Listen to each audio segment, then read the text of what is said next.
Pelajaran 6. Belajar tata bahasa Mandarin dasar. Belajar bahasa tentunya tidak lepas dari tata bahasanya. Tiap bahasa memiliki aturan tata bahasa yang berbeda-beda. Untuk itu, tata bahasa yang akan dibahas adalah tata bahasa Mandarin dasar. Tata bahasa dalam bahasa Mandarin disebut 语法 Bahasa Mandarin sebenarnya tidak banyak memiliki aturan tata bahasa yang terstruktur seperti bahasa Inggris. Bahasa Mandarin tidak memiliki bentuk kata jamak atau keterangan waktu seperti tenses pada bahasa Inggris.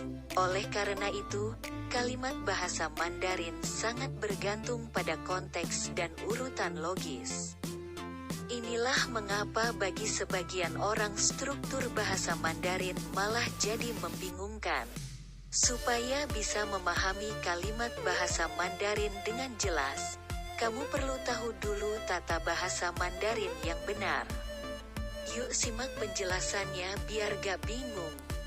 Kalimat sederhana kalimat bahasa Mandarin memiliki urutan yang sama dengan bahasa Indonesia, yaitu subjek plus predikat plus objek. Predikat di sini bisa berupa kata kerja atau kata 是 yang dapat diterjemahkan menjadi adalah contoh kalimat SPO. 我是学生 Saya adalah seorang murid. "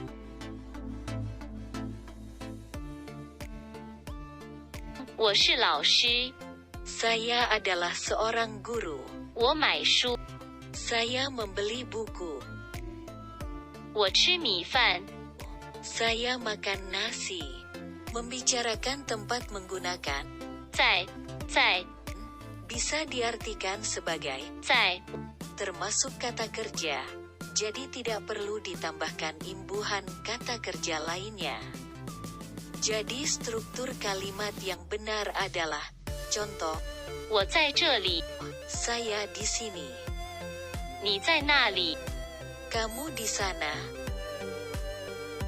大伟在哪里 David di mana. Kalimat negatif menggunakan 不 digunakan untuk membentuk kalimat negatif. 不 Berarti tidak, bukan atau not, don't dalam bahasa Inggris. 不 Diletakkan sebelum kata kerja, kata sifat, atau preposisi.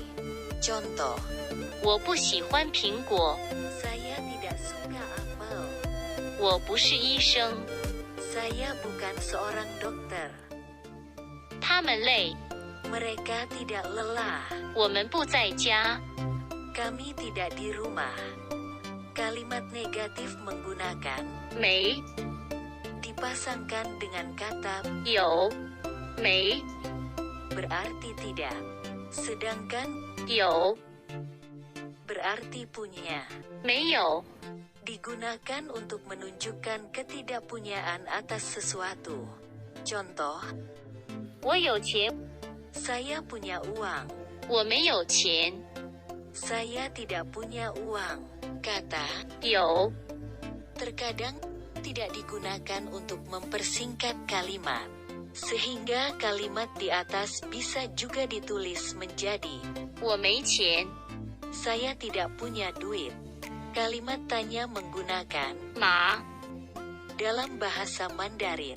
Ada berbagai cara dan struktur kalimat untuk menyusun kalimat tanya.